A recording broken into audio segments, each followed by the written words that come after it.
trouble ahead for the housing market. We're starting to see rising supply and flat/declining prices. Our good friend John Rubino over at Olarcolabs.com just released an analysis titled U.S. Housing Bubble Enters Stage 2, Suddenly Motivated Sellers. He reminds us that housing bubbles follow a predictable progression. Stage 1, Mania. Prices rise at an accelerating rate as factors like excess central bank liquidity/low credit standards/hot foreign money drive a virtuous bidding cycle well above sustainably affordable levels. Stage 2, Peak. Increasingly jittery owners attempt to sell out before the party ends. Supply jumps as prices stagnate. Stage 3, Bust. As inventory builds, sellers start having to lower prices. This begins a vicious cycle.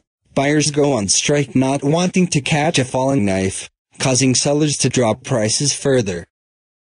Rubino cites recent statistics that may indicate the U.S. national housing market is finally entering Stage 2 after a rip-roaring decade of recovery since the bursting of the 2007 housing bubble. The supply of homes for sale during the all-important spring market rose at 3x last year's rate. 30 of America's 100 largest cities now have more inventory than they did a year ago, and mortgage applications for new homes dropped 9%. YoY taken together, these suggest that residential housing supply is increasing as sales slow, exactly what you'd expect to see in the transition from Stage 1 to Stage 2. If that's indeed what's happening, Rubino warns the following comes next. Stage 2's deluge of supply sets the table for U.S. housing bubble Stage 3 by soaking up the remaining demand and changing the tenor of the market. Deals get done at the asking price instead of way above, then at a little below, then a lot below. Instead of being snapped up today they're listed. Houses begin to languish on the market for weeks, then months. Would-be sellers, who have already mentally cashed their monster peak bubble price checks, start to panic. They cut their asking prices preemptively, trying to get ahead of the decline, which causes comps to plunge, forcing subsequent sellers to cut even further. Sales volumes contract, mortgage bankers and realtors get laid off. Then the last years, in retrospect, really crappy mortgages start defaulting. The mortgage-backed bonds that contain their paper plunge in price. At Voila, we're back in 2008. Rubino's article is timely, as we've lately been seeing a proliferation of signs that the global boom in housing is suddenly cooling. I've also recently seen similar evidence that the housing market in my own pocket of Northern California is weakening, and I'm curious to learn if other peakprosperity.com are seeing the same in their hometowns. The global housing bubble housing, as they accurately say, is local. Conditions differ from region to region, making generalities of the overall market difficult. That said, the tsunami of dollar trillions printed by the world's central banking cartel since 2008 clearly found its way into the housing market. The world real estate market is huge, over $200 trillion. That dwarfs the global debt and equity markets. So it's no surprise the central authorities did all they could to reverse the losses the GFC created for homeowners. As a result, many of the most popular locations to live are now clearly in bubble territory when it comes to home prices. The chart above displays the most published major cities around the world in red. But it's important to note that the merely overvalued markets denoted in yellow, and even some of the green fair-valued ones, are still wildly unaffordable for the average resident. For example, in yellow San Francisco, where the median home now costs $1.60 million, prices are well above the excesses seen during the previous housing bubble, and in fair-valued New York City, the median household must spend 65% of its annual income on housing alone. Is it any wonder that 70% of millennials who don't yet own a home fear they'll never be able to afford one? Signs galore of topping markets at the end of a speculative bubble. It's the assets that are most overvalued that correct first and correct hardest. So we would expect that as the highest priced real estate markets fare from here, the general real estate market will follow. When we take a closer look at what's currently going on with the red-hot real estate markets noted in the chart above, we indeed see evidence supportive of Rubino's claim that the decade-long Stage 1 mania may now be ending. Here's a spate of recent headlines about these cities. Toronto, prices clearly peaked in early 2017. Prices are now down 3% versus last year. Sydney, compared to last year, prices are now down 5% and supply has ballooned 22%. Stockholm and Vancouver, over a recent 6-month period, prices in the luxury property market fell 9% and 7.6%, respectively. New York City, in Q1 2018, prices were down 8% and sales were down 25%. Nike's luxury properties fared even worse. San Francisco, after hitting a record price high in January, the city has seen a rare spring decline in prices, while rents across the SF Bay Area are starting to cool off. Sure looks like Rubino's predicted Stage 2 symptoms of rising supply and stagnating prices. Local signs. 2 as mentioned, I live in Northern California, quite close to Santa Rosa. Things here aren't as nuts as they are in San Francisco, but it's still a moderately affluent region with lots of second homes. It's one of the semi-frothy areas I'd expect to see cooling off and first should there be a downwards turn in macroeconomic conditions. Located less than an hour north of San Francisco, residential housing prices here have roughly increased 2x over the past 6 years as the Bay Area has boomed.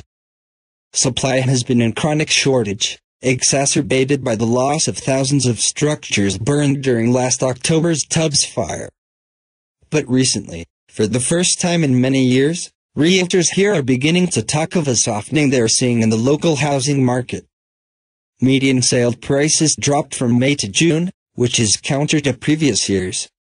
And several towns are seeing year-over-year declines in median price, something unheard of over the past 7 years. Meanwhile, the days on market ratio for properties is beginning to creep up. Of the greatest concern to the realtors in my area, bidding wars are no longer happening. Houses are selling either at or below asking prices now. That's a big asterisk development in a market where houses have routinely sold for $50-100K plus above the listing price. In a similar vein, I'm hearing evidence of the softening rents down in San Francisco and the East Bay, Oakland/Berkeley. Wolf Richter has done a good job chronicling the substantial volume of newly constructed units that have recently hit the market, and I've heard from a multifamily unit owner down there how landlords in the area are now finding their rents $500 too high for the market to bear. This is all early and anecdotal data. It's too little at this point to claim definitively that my local housing market has entered Stage 2. But I'm curious to hear from other peakprosperity.com readers. What are you observing in your local markets? Are you seeing similar signs of concern? Please share any insights you have in the comments section below. Collectively, we may be able to add clarity, in one direction or another, to Rubino's hypothesis. Prepping for Stage 2 whatever the timing, Stage 2 is an inevitability for today's ridiculously overpriced real estate markets. It's not a matter of if it, as well as Stage 3, arrives, but when. Given the data above, I think Rubino is correct in his assessment. Or at least, correct enough that prudent action is warranted today. This makes even greater sense when considered along with the current trends of rising interest rates and quantitative tightening. Remember, home prices and interest rates have a mathematically inverse relationship. As rates go up, home prices must go down, all else being equal. And as central banks start withdrawing in earnest the excess liquidity that inflated property values to their current nosebleed heights, expect further downward pressure on prices. To drive the urgency home even harder, we haven't even yet talked about the damage an economic recession and/or a painful correction in the financial markets would wreak on the real estate market. With the current expansion cycle the second longest on record and our all-time high markets looking increasingly vulnerable, it seems very unlikely we'll avoid at least one of those crises in the near to mid-future. Here are worthwhile steps we recommend at this point. Consider selling, if you're a homeowner and are not committed to remaining in your property for the next decade. Do some scenario planning. If prices fell 20%, how much of a financial and emotional impact would that have on you? If you have substantial equity gains in your home, stage 2 is the time to protect them. If you have little equity right now, make sure you're fully aware of the repercussions you'll face should you find yourself underwater on your property. What will your options be should you lose your job in the next recession? Whether to hold or sell now and rent is a weighty decision, and the rationale differs for each household, so we strongly recommend making it with the guidance of your professional financial advisor. Raise cash. The vicious cycle that begins as stage 2 transitions into stage 3 is deflationary. Lower prices bid at lower prices. During this period, cash is king. By sitting on it, your purchasing power increases the farther home prices drop. And when the dust settles, you'll be positioned to take advantage of the resulting values in the real estate market. We've written at length about the wisdom of this strategy given current market conditions, as well as how you can get 30x the return on your cash savings than your bank is willing to pay you, with lower risk. Our recent report on the topic is a must-read. Educate yourself. Yes, real estate is overpriced in a number of markets. But it has been and will remain one of the best ways available to the non-elites to amass income and tangible wealth. And as mentioned, when the next stage 3 brings prices down, there will be value to be had, potentially extreme value. If you aren't already an experienced real estate investor, now is the time to educate yourself, so that you'll be positioned to take informed action when the time to buy arises. Our recent podcast interview on Real Estate Investing 101 is a good place to start. In part 2, the case for starting to build a small, short position, we conduct a similar analysis into the overvaluation and growing vulnerability of the financial markets, which are highly likely to correct much faster, sooner and more violently than the housing market, including the details on a recent short position we've started building. The tranquil, free ride the financial and housing markets have had for nearly a decade are ending. The string of easy gains with little effort are over now that the central bank money spigots are turning off at the same time the greater fools' pocketbooks are tapping out. For a brief time, prices will waver, as investors remain in denial and refuse to sell at lower prices. But soon that denial will turn to panic, and prices will plummet. Make sure you're positioned prudently before then. U.S. housing bubble enters stage 2. Suddenly motivated sellers' housing bubbles proceed in fairly predictable stages. Stage 1 is long and, initially, slow, fueled by excess central bank money creation or foreign demand or some other source of liquidity that encourages large numbers of people to buy houses. At first, sellers remember the peak prices from the previous bubble and aren't willing to sell at anything less than that. In finance speak, they're anchored at the highest price they could have gotten last time around.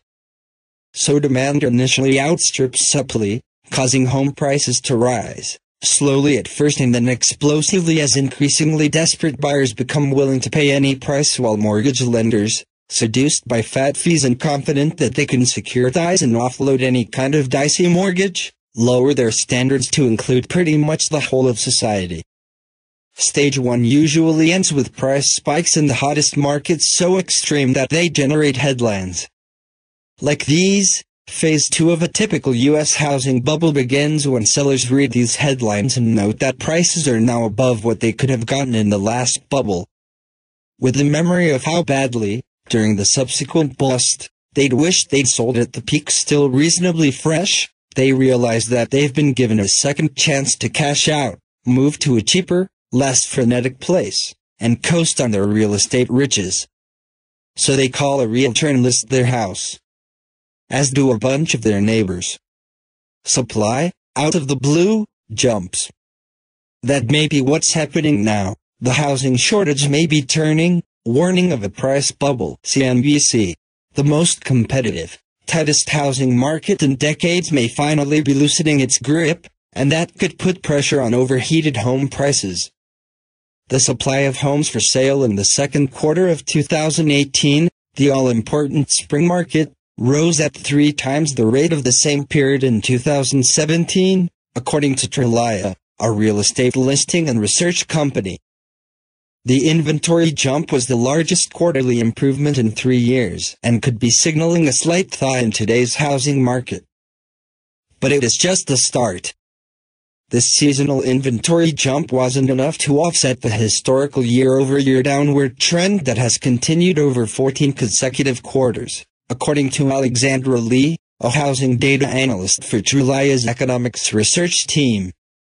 The supply of homes for sale is still down 5.3% compared with a year ago. Still, all real estate is local, and some markets are seeing greater relief. 30 of the nation's 100 largest cities, including New York City, Miami and Los Angeles, now have more supply than a year ago. Of course, the increase is a double-edged sword. Supplies are increasing because sales are slowing, and sales are slowing because prices are so high. In New York City, the median household must spend 65% of its income to buy a home, according to Trulia. In Los Angeles, it takes 59%. Among these unaffordable metros, San Diego posted the largest inventory growth, 22% year-over-year, wrote Lee. Compare that with the same quarter last year, when that Southern California metro registered a 28% inventory decrease. Mortgage applications to purchase a newly built home plummeted nearly 9% in June compared with June 2017, according to the Mortgage Bankers Association. This suggests lower new home sales going forward, despite higher price Stage 2's deluge of supply sets the table for U.S. housing bubble Stage 3 by soaking up the remaining demand and changing the tenor of the market. Deals get done at the asking price instead of way above, then at a little below, then a lot below. Instead of being snapped up the day they're listed, houses begin to languish on the market for weeks, then months. Would-be sellers, who have already mentally cashed their monster peak bubble price checks, start to panic. They cut their asking prices preemptively, trying to get ahead of the decline, which causes comps to plunge, forcing subsequent sellers to cut even further. Sales volumes contract, mortgage bankers and realtors get laid off. Then the last year's, in retrospect, really crappy mortgages start defaulting. The mortgage-backed bonds that contain their paper plunge in price, at Voila, were back in 2008. How far away is the climax of Stage 3? It's too soon to tell, with just 1 quarter of trend reversal data on hand. But if you're thinking of selling, or if you own a lot of bank stocks, or are thinking of shorting such stocks, now might be a good time to start paying attention and taking the appropriate steps. Trouble ahead for the U.S. housing market. The median family cannot afford the median home in several expensive coastal markets like the San Francisco Bay Area, Los Angeles, and Seattle. For every 1% that mortgage rates rise, housing prices will fall roughly 7% from baseline. Investors should consider the risks to housing-dependent stocks if interest rates rise. The median family cannot afford the median home in several expensive markets, like the San Francisco Bay Area, Seattle, and Los Angeles. Also, T-ratios on new mortgages are high and rising, raising the risk that many borrowers will not be able to pay back their loans if the economy slows. New buyers will be unable to buy homes at current prices when interest rates rise, which will create another fall in housing prices. Consider avoiding stocks that suffer from a real estate slowdown, such as home builders, small/mid-sized banks, and mortgage companies with heavy exposure to California, Nevada, Oregon, Washington, and Florida. Housing prices 2012 to 2017 CoreLogic data. Subtract 10% for inflation-adjusted figures. Since December 2017, the end of this data set, median sale prices in the Bay Area, Los Angeles and Seattle metro areas have continued to rise at a breakneck pace of over 15% per year. Other markets such as Las Vegas and Miami aren't far behind in appreciation. Let's compare this to the last bubble. Housing prices 1998 to 2006 Fred data recognize a pattern. While the meltdown on the same scale as 2007 to 2009 is unlikely, it is abundantly clear that when the median family cannot afford the median home, a correction will happen sooner or later. Take the San Francisco Bay Area, for example. Bay Area median sale price note the explosion since 2012. The median income in the Bay Area is up roughly 20% since 2011, and housing prices are up more than 80%. The median income for the Bay Area is roughly $90,000, but the median home is over $900,000 in value and rising fast. Compare this to Dallas-Fort Worth, with a median household income of $60,000 and a median home price of $230,000. It's equally clear that the median family in Dallas can afford their home and the median family in the Bay Area cannot. This can be proven with a simple online mortgage calculator. This will not end well. The same story of a housing crash is likely to repeat when interest rates normalize. The only rational thing for any given housing market is for the median family to be able to afford the median home with a 30-year mortgage and 20% down. Otherwise, wages will be forced higher. People have to live somewhere. Unlike Manhattan, which also has a median home value over $1 million and plenty of relatively affordable housing within a 45-minute commute, there's nowhere to hide in the Bay Area, as the suburbs are almost as expensive. The Federal Reserve is likely to push through 6-7 more interest rate hikes in this cycle. If mortgage rates normalize, the demand for homes will dry up.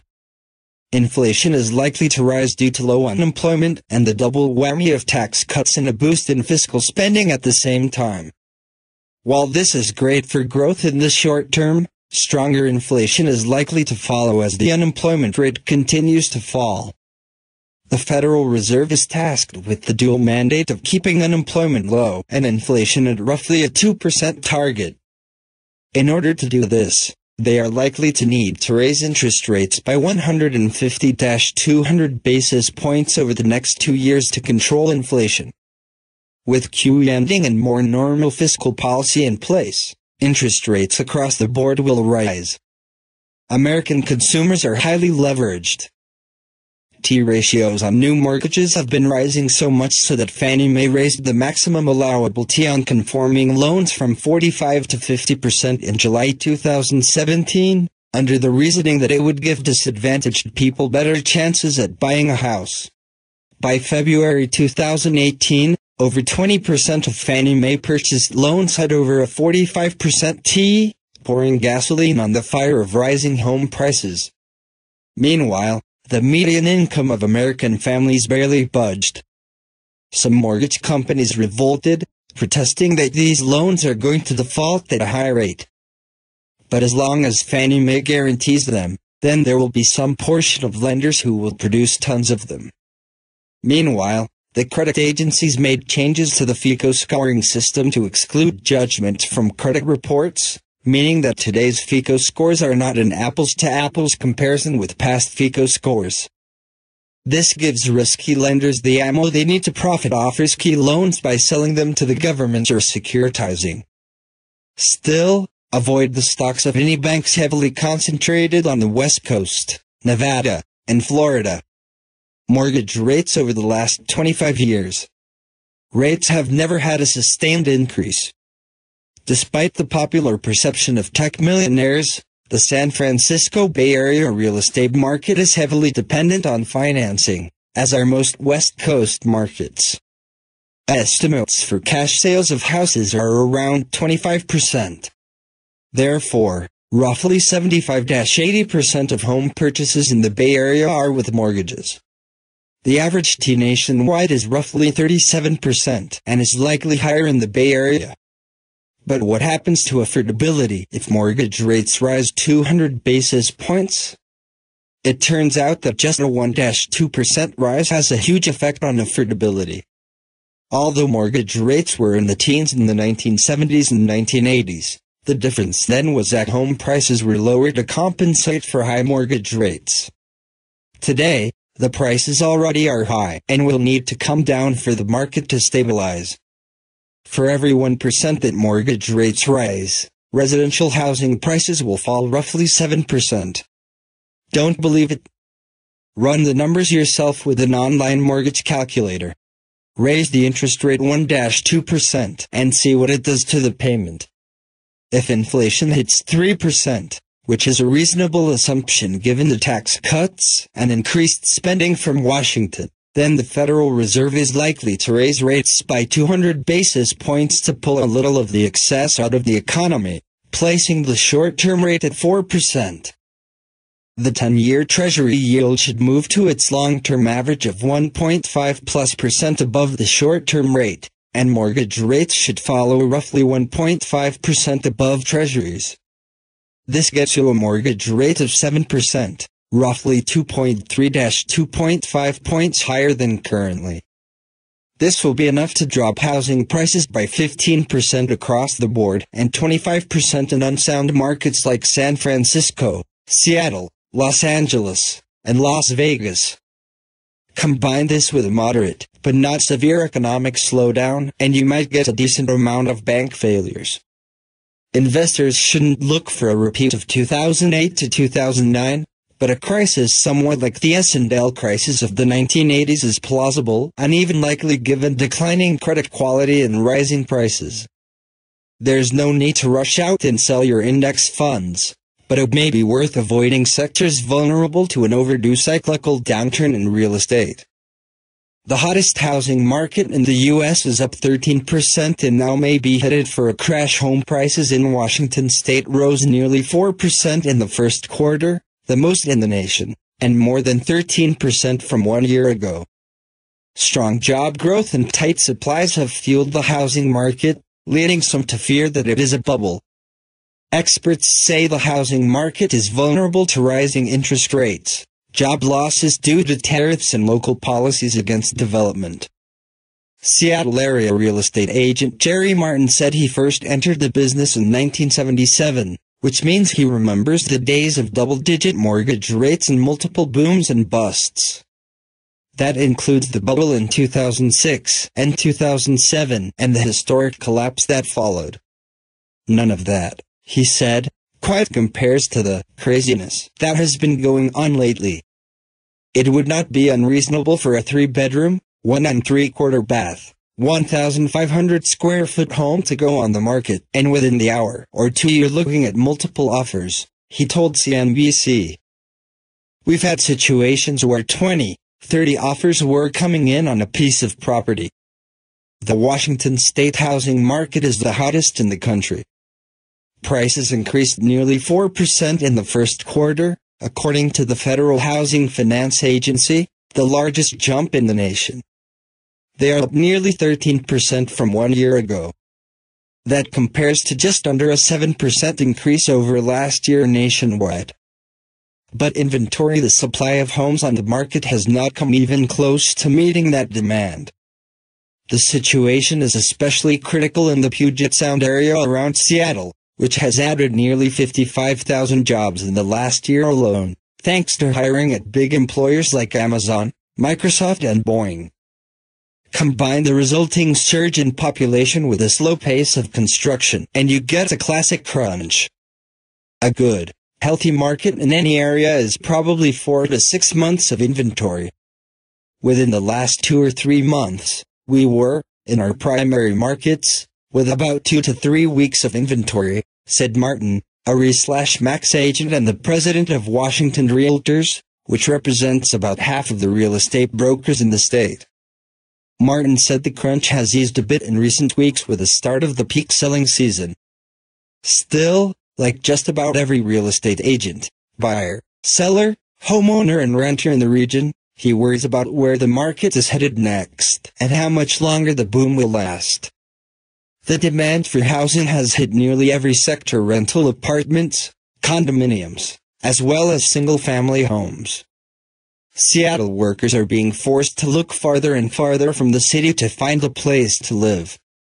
It can't continue. It just can't continue, because where is the end? He said. An even bigger question is how the boom will end. Will it be a soft landing? Or is Washington setting itself up for a crash? A real estate bubble ready to pop. James Young, director of the Washington Center for Real Estate Research at the University of Washington, said that as long as there is real demand for property, the market can continue to grow. A bubble happens when you have the prices going up without the demand going up, he said.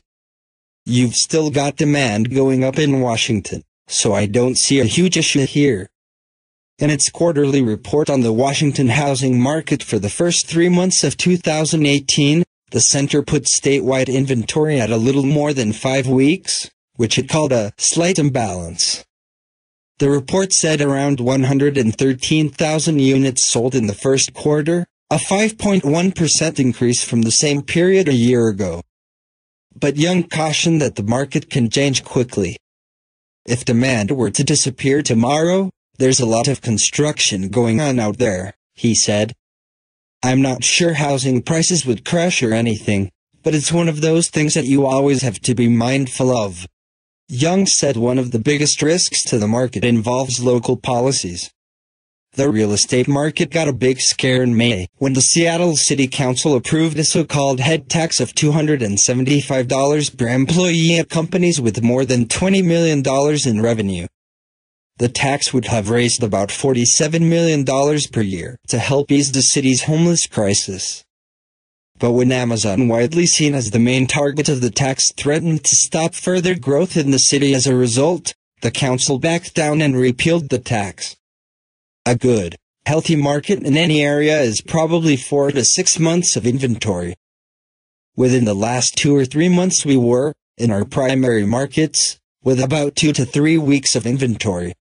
Jerry Martin, Ray/Max agent and the president of Washington Realtors. But Young worries that additional measures will be coming down the line, similar to the head tax, targeting both supply and demand. You've got other sorts of policies and things that have been floated out there in terms of big employers. You've got a lot of different economic attitudes and economic positions toward developers, he said. There's a lot of regulatory issues that constrict the supply. Developers, meanwhile, are trying to forecast demand 3 years down the road, the time it takes to plan and build a project. If they get it wrong and overbuild, that's where your crashes occur, Young said. Martin, meanwhile, worries about events far from Washington state. If jobs are lost based on tariffs, or if we have these trade wars going back and forth, people are going to be skittish, because they don't know if they're going to have a job tomorrow, he said. Also a concern, interest rates, which are on the rise as the economy heats up. A 30-year fixed-rate mortgage in Washington averaged 4.4% last week, according to Bankrate.com. They were under 4% a year ago. Higher rates make homes even less affordable than they are now, and that could price some buyers out of the market. Stress points in the market at the same time. Some moderation might be welcome in a market that is moving too fast for anyone's good, buyers and sellers alike, Martin said. Not only are buyers being forced to chase after soaring prices, but sellers are forced to navigate so many competing offers in such a short period of time that they cannot always tell whether they are getting a fair price. And then the sellers become buyers in the same stressful market. The baby boomers that want to downsize, they can't find an affordable house within the state, he said. The stress is also affecting everyone else in the process. Let me include the real estate brokers as well, he said, as they try to manage expectations on both sides of the deal. Even real estate appraisers face challenges as they try to value properties based on comparable sales in the neighborhood at a time when comparisons are changing almost by the minute. Martin said the situation started to improve in May, as inventory finally expanded to levels not seen since 2008. In retrospect, that expansion was one of the first signs of the crash. The hope is that this time it is just a badly needed breather. Who knows what may happen government-wise, economy-wise or anything else, he said. I really wish I had a crystal ball.